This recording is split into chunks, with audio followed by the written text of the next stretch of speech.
It's Super Bowl Sunday. The Bengals versus the Rams. And both teams have defied odds to get to this place. And it's the first time ever they're going to be facing each other. Now, if you're a Bengals fan, the last time you were in the Super Bowl was 1988, and you guys lost. So if you want to root for the underdog, that's the team to root for. If you like the fancier uniform of the Rams, then go that way, Who are you rooting for? Maybe some of you are like, I don't even watch football or anything. And that's fine. I personally like the commercials, but I'm looking forward to watching the game.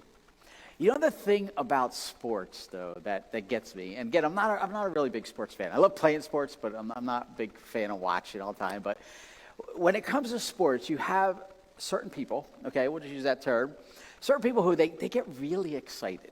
Like, they're just, and it's part of their personality, and we're all different, okay? So this isn't wrong or right, it's just, that's part of their personality. And they're rowdy, and they're shouting, and they're screaming, and, they might wear all their team's garb, They might paint their face, or, wear the hats, or whatever like that. And they're just all into it, right? And they're shouting out, and they're doing that, and that could be in their home, they're doing that, right? And then you have others who it's just part of their personality, where they're more quiet, and reserved, and they just sort of watch. Well, that's what you would expect, that they would just sit back and watch, and it's okay. And yet, some, not all, when it comes to a game, or this is their team, all of a sudden, it's like, wow, like, oh my, and if you're dating this person, like this is like a dating relationship, and this is your first time experiencing them at a football game, you're like, who is this person? I don't recognize this person, right? How about you? Maybe it's not football, maybe it's not even sports, but what gets you fired up? What, as our professor used to say, what turns your crank? What just like, wow, just revs you up? Maybe it's the game. Maybe tonight this is like the biggest thing. You're just so excited.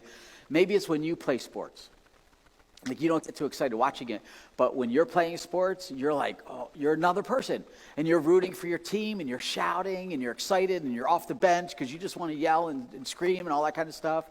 Maybe it's your kids' games, or you got nieces and nephews that play, or maybe grandkids at this point, and they're doing their thing, and you go there, and you not only sit in the bleachers, but like you stand up. Like, the person behind you is upset because you're just standing up all the time, and you're shouting, and you're screaming, and you're telling them to run, and you're telling them to go, and you get a little upset when the coach tells them, no, don't go, play it safe. You're like, no, you could have made it, and then if the ref makes a bad call, man, you're like in his face, and because you're excited, right? And the poor kids, they're only 5 years old, and the ref's like 12, but you don't care because you're excited about this, right? Maybe it's sports, or maybe it's something else. Maybe it's a new project.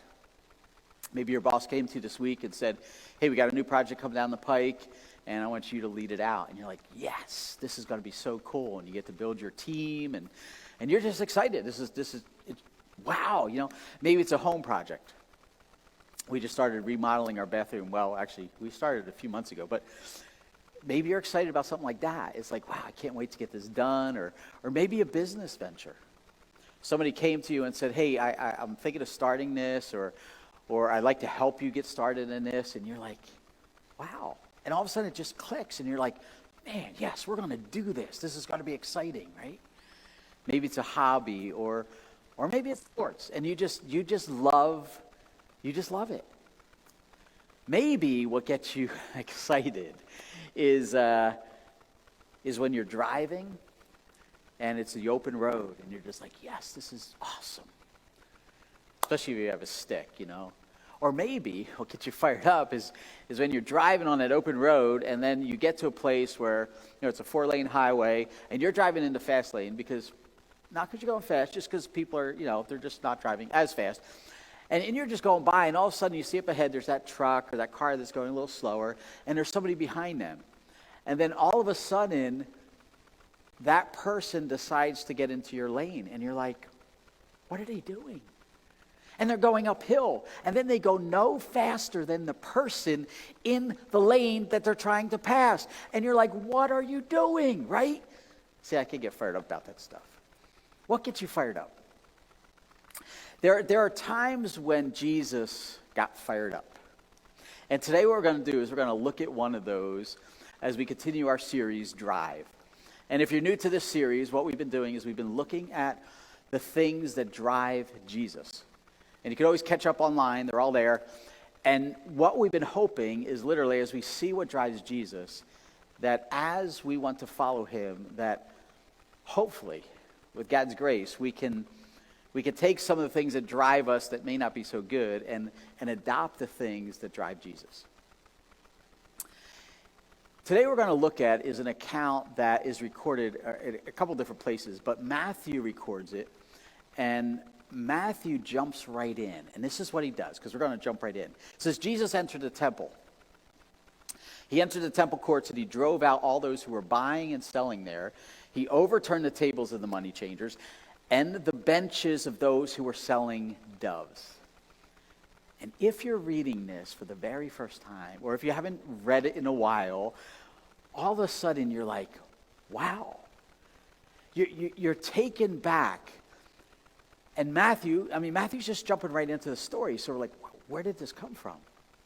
I mean, Jesus isn't even inside the temple yet. This is the outer court.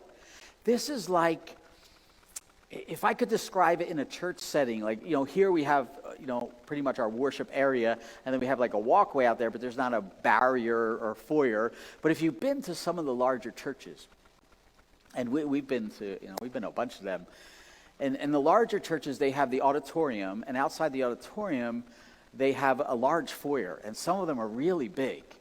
And you can mingle and you can hang out and you can have cups of coffee and they have a cafe. I've been to churches where they have a food court, and literally they have a food court. They put a food court in there so that those who come to serve in a ministry could easily just grab food and low cost. And actually those who were serving in the food court that was their ministry. And they do this all so that they can help people serve better. And it's just amazing to see all this stuff. That's like the outer court. That's what's going on. And this is why when some come to this passage, they're like, well, that's why we shouldn't have any of that stuff. No bookstore, no nothing, because you can't mix it in with the temple. And if that's where you are, it's just, this isn't what that is all about at all. Why does Jesus seem to blow a gasket? What happened? Did he lose patience? Did his emotions get the best of him? Or is there a deeper drive, something inside of him that brought him to this point? Now, Matthew goes on and he shares, and he says this, and these are Jesus' words. He says, "It is written," Jesus is speaking, "My house will be called a house of prayer, but you are making it a den of robbers." Interesting what he's including in his house, isn't he? It's not just the inner sanctuary, the inner part of the temple. That was the place where the high priest could only go into, where the sacrifices were performed. And then outside of that, you had the rest of the temple area, which is where the Jews would go. And there's different rooms. It's very different than our open auditorium space kind of idea. And then outside of the main temple, so the inner temple, the outer rooms and stuff like that, you had what was called the court of the Gentiles. This is the outer courts. This is where Jesus is with his disciples. This is where everything is going on. And here that thing is that stealing thing again. If you, as you're reading through the Gospels, and I don't know how often you read through the Gospels, but we come back to this thing again and again and again, the stealing thing. And here he's not only talking about those who would steal, but he refers to this place as the place that they would hang out. This is the den of the robbers. This is the place where you would, after you steal, you would hang out and brag about what you just did. Jesus keeps coming back to this again and again, this whole idea of being stolen from or stealing. Our car was stolen once. I'm glad I only ever experienced that once. We were newly married. I think Julie and I were only 2 or 3 years into our marriage, and we had gone out to a small group event. And we were at the small group house having dinner and stuff like that. And we had parked on a side street because there was like a main street, that we walked down. That's where the house was. And so we decided to park on one of the side streets and walk down. So we did. After the event, we came out and we went down a couple streets because we were pretty sure that, this is a street where we parked. And we walked down the street and we're like, well, maybe we didn't park on this street. And so we go down to the next one and we walk down that street. And we're like, and there were short blocks. So it was like, you just thought, well, maybe we missed this. We walked down the next street and we're like, no. And we might have even gone to the next one and no. And then we went all the way back to the first one because we were positive we didn't park on that street, but our cars be somewhere. We remembered where we parked, like on it, because all the streets look identical, and it's nowhere. And it was gone. It was literally gone. Somebody had taken our car. And we felt violated. You felt cheated. You felt uneasy. And even going home that night, friends gave us a ride, and we got home, and we had put our registration and our insurance card in a glove compartment. I mean, that's what you do, right? And our home address is on that. And we're thinking, they have our home address too. Now, I don't know why they would come to our house, but it just really made you feel uneasy. This is what Jesus is feeling. He feels violated. He feels like he's been robbed from. And so Jesus is ticked. So did he lose his cool? Did he sin? Or is there a drive that was compelling him that goes much deeper? One of the things that could confuse us is our emotions. They do that. When emotion is triggered, our entire nervous system kicks into gear. And we don't even realize, but that's what's happening. And it creates these feelings, and that's a good thing because God created feelings, and they're wonderful when they're in the right and proper place, right? But we have to process those feelings. We have to understand where they're coming from so we can act appropriately. Now, at times, when something happens, we need to act quickly because maybe there's danger. And so automatically, and God built that into us, that we can respond in an instant because of danger. But often what happens is we act out of an emotional response. And sometimes it's not, and you know this because we all do this, right? It's not from what was happening there at that moment, but it's something that happened maybe earlier. Like something bad happens at work, and then guess what? You bring it home. And then the smallest thing just sort of like aggravates you, right? Well, that's not what's aggravating you. It's what happened here. Or maybe the reverse, something happens in the morning at home, and then you go to work and you bring that. Or maybe it happened earlier in the week, or maybe even years ago. And when we're faced with an emotion, it triggers all of that. And sometimes we don't even realize it. And all those things just come flooding in. And when we confuse our emotions with our drive, it'll mess us up. Because sometimes what happens is we act too quickly. Sometimes we're too slow and we don't act at all. But we think that we are being driven by something greater. And so we react and we're like, man, this I have a right reason to feel this way and I'm justified in this. And all it is emotions. It's not a drive. One of the things I love about the Gospels, and I hope you read the Gospels, but there's 4 of them. That's so cool. So we have 4 different perspectives on the life of Jesus. And God designed it that way. He wanted us to have 4 different perspectives. And the interesting thing about that is every single one of the authors is a different personality. So they write differently. They also write to a different audience. Every one of the Gospels is written to a different audience. So what they want to communicate is very different than the other one. They also are communicating a different aspect of Jesus. For example, Matthew continually talks about Jesus as the king, writing to the Jewish people. That's huge. So when you're reading through, you're going to see the kingship of Jesus Christ a lot more. Mark is talking about Jesus as the servant who came. And so that's his perspective. And as you put those together, we get a better, bigger picture of who Jesus is because we're seeing different aspects of it. The amazing thing is they don't contradict each other. And that should blow us away in and of itself. But sometimes you have to look through the little nuances to say, okay, this is their perspective, and this is the story they're telling, which is all true. But Mark, man, he just adds a little stuff in there, or John adds a little stuff in there. What I want to do is look at the same account in John, because John gives us a little bit more light into the situation.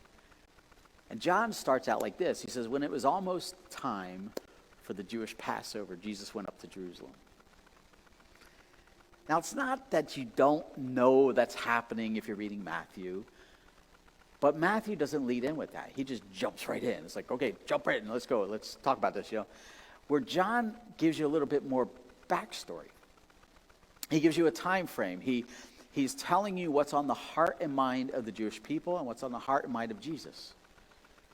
This is a big deal.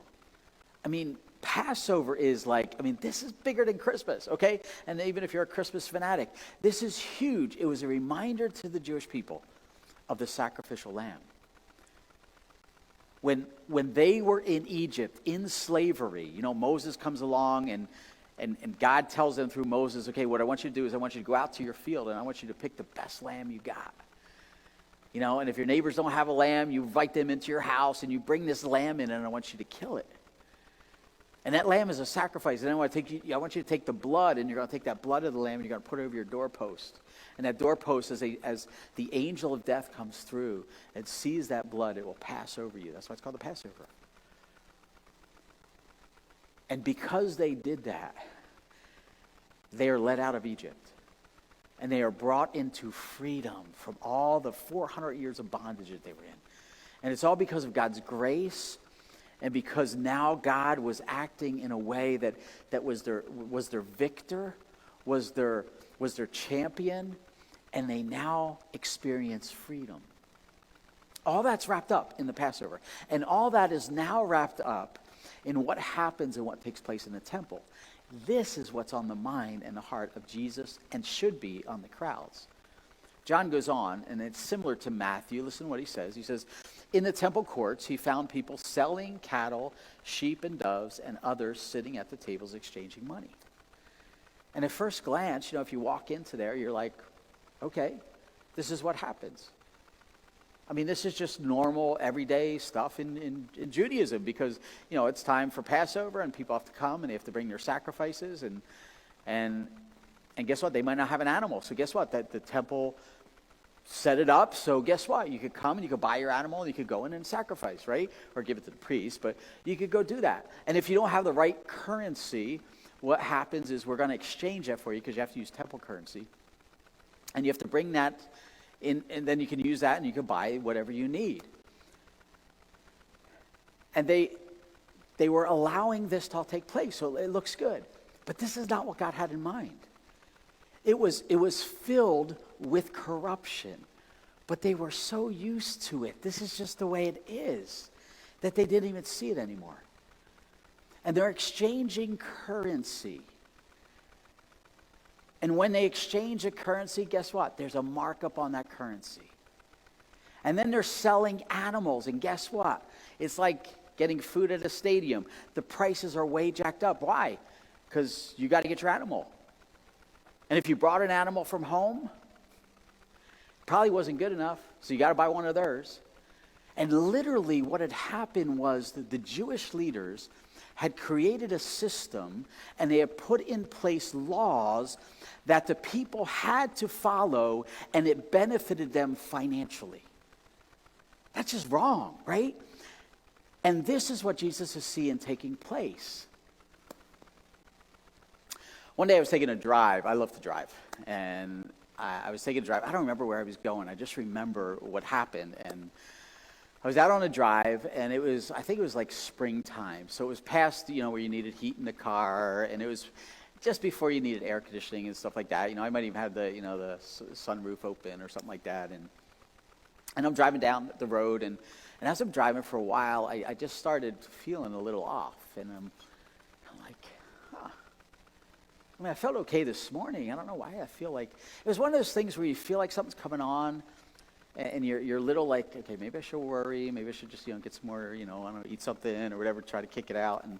And it was one of those things. And as I kept driving, I kept feeling a little bit worse. And I'm like, man, am I like coming down with a fever? And I'm driving, and then I started feeling like a little bit more hot. And then I was like, man, I'm sweating. And I'm like, oh man, I must be really like I didn't feel sick yet, but something must be really coming on. And so I go to reach for the air conditioner to pop the air conditioner on, which I really shouldn't have needed yet. And I noticed that my seat, the heated seat, was on low. And I'm like, oh, well, that makes so much more sense, right? But I didn't realize it. Emotions can do that. They sometimes can come on so slowly that we don't realize how they're impacting us, and then we start thinking all kinds of things. Confusing our emotions is one thing, but when we let our emotions drive us, it may wreck us. We do things that we're not supposed to do, we shouldn't do, and we don't do the things that we should do. We become afraid, and so we don't act. We don't try. And somebody comes along and says, oh, you should try this. Nah, I'm not. I'm good, right? Because of fear. We don't act. Or we don't confront something that needs to be confronted. Or don't look at something a little bit more serious in our life because we're afraid to even go there. When we're sad, somebody says something, somebody does something, and we just feel like, oh my goodness, why did they hurt me? And maybe they didn't even know they hurt us, but we feel it. And we feel sad. And guess what? If you're that type of personality, you're going to regress, aren't you? Because that bothers you. And so you regress and you pull into your little shell, and because that's where you're comfortable. And so you pull back. And then we pull back in such a way, because we get really good at this stuff. We pull back in such a way that those around us that are closest to us that could kick us out of this, we do it in such a way that it's subtle, so that, because we know where they are and how they're going to respond to us, so we do it in a subtle way so that we can stay in our little shell and we're protective. And why do we do this? All because of emotions. And anger, oh my goodness. Anger, it has its place, but anger, wow, all kinds of things can go wrong with anger. Jesus didn't snap. He didn't lose his cool. He's watching. And he's watching.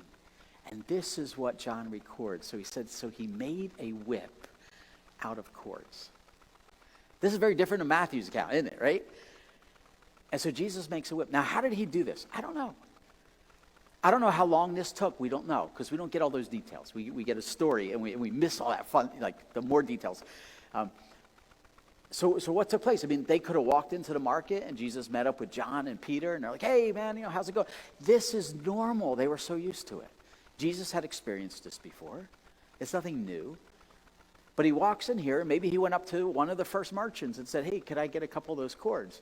Like, oh, yeah, sure. And he takes out his money, he pays them, and, and maybe they're walking around, and Jesus is here, like, weaving this thing together, right? And the disciples like, what are you doing? Jesus, don't worry about it, And they're walking around, and maybe they walked around for hours, who knows? And as they're walking around, Jesus is interacting. And again, we're just speculating, we don't know, because we weren't there. But he made the whip. This takes time. And as he's doing it, he's watching and he's seeing what they're doing. And they're stealing. They're stealing. The Jewish leaders had put in place stuff so that they could steal from their own Jewish people. And then the Jewish people were merchants that were piking things up when they didn't need to, and they were stealing from Jewish people. And then you had the outsiders that were coming in and traveled a far distance. And guess what? They're stealing from them too. And he's watching all of this. And they're not only stealing from each other, they're stealing from God, because they're missing the entire purpose of why this is all put in place. And so Jesus made a whip. And he drove out all the temple courts, all of them, okay? All of them from the temple courts, both the sheep and the cattle. Okay, so it gets a little bit more elaborate than Matthew, right? And he scatters the coins of the money changers and overturns their tables. Whoa. This is not an act of anger. This was something more. This was something deeper inside of Jesus. This isn't what he walked in and blew a fuse. He channeled his anger, and he acted in this way because of what drove him. Now, John goes on to record, to those who sold doves, he says, to those who sold doves, he said, get these out of here, Stop turning my Father's house into a market. Last week, we looked at one of the drives of Jesus. And the passage we were looking at, Jesus told us to keep watch. He's with his disciples, and it's coming down to the end of his earthly life. And so he's given them some things that are going to happen before he will return. Because he says, hey, I'm going to go away. I'm going to go to heaven, but I'm coming back. And before I come back, there's these things that are going to take place, and I want you to look for them. I want you to watch for them. And then he gave a little parable. And we talked about this last week. He said, if the owner of the house had known when they were going to get broken into, what would they do? They would stop the thief from coming in, right? Well, who does this temple belong to? It belongs to God. This temple was created for God, and God is there in their midst. And the thieves have come in to steal, not just the money. This is not just about money. They have stolen the purpose of the temple. And what do? What did Jesus just tell them? He said, you protect it, don't you? Jesus is protecting his house. And then John leaves us with something. And he tells us what was driving Jesus. And he says it in a passive way. He says, his disciples remembered that it is written, zeal for your house will consume me. This is actually a psalm of David that John is now bringing into play. That the same heart and passion of David is the heart and passion that's on Jesus. And it's prophetic in nature. For David, when he wrote this, they didn't have the temple. Well, not like this. The temple in David's day was a tent. And God said, look, you create this tent, and I'll meet you in there. And we know God can't exist in a tent. He's bigger than that. But he was teaching his people. And so David, that was his concept of the temple. That was his concept of God's house. It was Solomon who built the physical structure more. For most of us, the image we have of Jesus is a very gentle, loving, a friendly and kind person. And when you see an action like this, it's a completely different side of Jesus. And we ask ourselves, who is this? Who is this? I don't understand. The word zeal means this: great energy or enthusiasm in pursuit of cause or an object, or an objective. Negatively, you could describe a zeal as a jealous husband acting out, okay? And if you've ever heard stories or experienced that could get really, really, let's just say big, okay? It's just a mess, okay? That's the negative side, and how bad that could go, okay? On the positive side, it's an extraordinary concern. It's an act of enthusiasm. The word zeal, if you use the New Living Translation, that's why different translations are helpful too. It says this: passion for God's house will consume me. Passion is much deeper than emotions. And if you know someone who has it, you can't miss it, because it's not emotional based. Emotions can get expressed through that, but passion drives you when no one else cares. Passion is what wakes you up, because I got to do this. Passion is what keeps you up late at night, because you got to do this. And yeah, you're tired, but you just keep going. Why? Because of passion. You press on no matter what. No matter what people say, no matter what they do, no matter how much they discourage you, it doesn't matter. You will not let go of this. You will not give up. Why? That's passion. What drove Jesus was not anger. Jesus was driven by passion. Passion is, I will even when. I will even when. When I don't feel like it. Because it's not based on emotions or feelings. So maybe for you, you're passionate about your health. And you're like, you know what, I'm trying to eat better. And the people around you may not care. And they're eating whatever. And you're like, doesn't matter. You're not going to be tempted. Why? Because you're passionate about this. And you're going to eat better. Maybe for you, it's exercising. And so you get up at 5 o'clock in the morning, and you go to the gym, and so it's like, man, you're just crazy. That doesn't faze you. Why? Because you're passionate about this. You want to get in shape. You want to stay in shape. You work hard. Why do you work hard? Because you're passionate about what you do.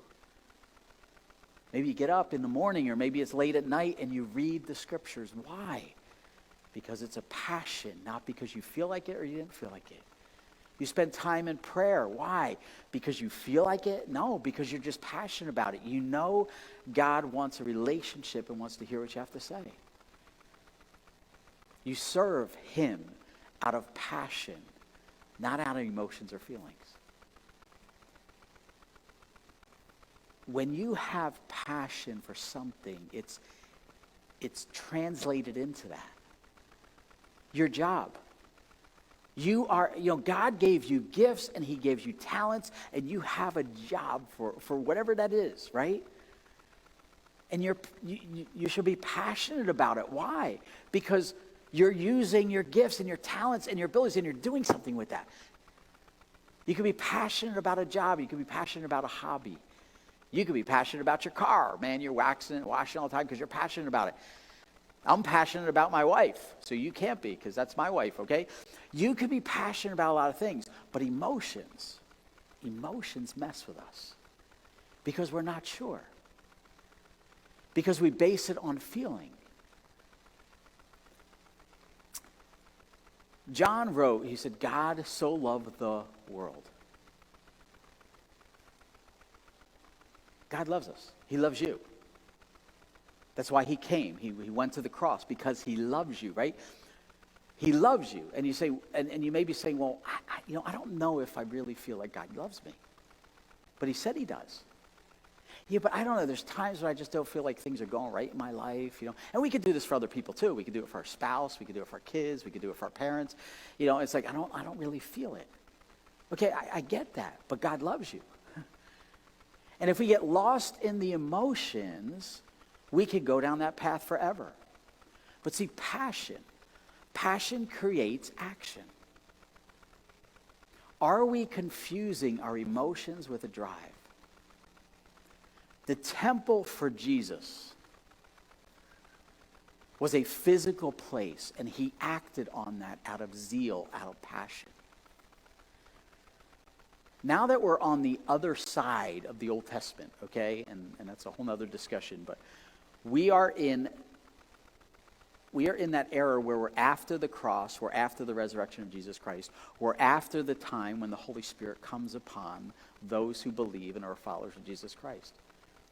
And when the Holy Spirit comes, it's different than what God did through the Old Testament. Paul describes it like this. He says, we don't have a physical temple. We don't need that physical temple anymore. I mean, the temple was destroyed in 70 AD, and we don't need it. Why? Because Christ came, and he was our sacrifice, and we don't need any more sacrifices. And someday the Jewish people will rebuild it, because we know that's going to happen. But not as believers. We don't need that. And Paul describes the temple now is, guess what? Is you. You. You are the temple of God. God literally chooses to reside inside of you the moment you believed in Jesus Christ. Are you passionate about the temple? Doesn't that change everything? I mean, if Jesus was so passionate about the temple, he didn't want anybody stealing from him. He didn't want anybody stealing from their idea of God or what worship was about. And he acted on that, didn't he? If we put that into our lives, what happens? Will we let somebody steal our health? No, would we? Would we let somebody steal an emotion, making us feel sad or depressed or anything like that? No, why would we do that? That's part of our body. That's part of our physical makeup. Our bodies are the temple of God. That should drive us like it drove Jesus to be passionate about what we do with our bodies, shouldn't it? Now, Paul didn't just stop with the body of an individual. Paul takes it a little further. And the other illustration he uses for the temple is not the singular body, but the body of Christ, the church. And he says, don't let anybody steal. Don't let anybody mess with the body. Don't you mess with the body. The body is so critical, that the church is so critical, because not only does God reside individually inside of each of us, but collectively it is that much more powerful. Don't mess with the body of Christ, the church. Be passionate about the body of Christ, the church. The drive of passion creates action. It causes action. You can't be passionate about something and not act on it. For God so loved the world. And I get it. We struggle. Does God really love me? Of course he did. Why? Because he's passionate. Passion drives him. So he gave his only son. There's no more guessing. His passion drove him to action.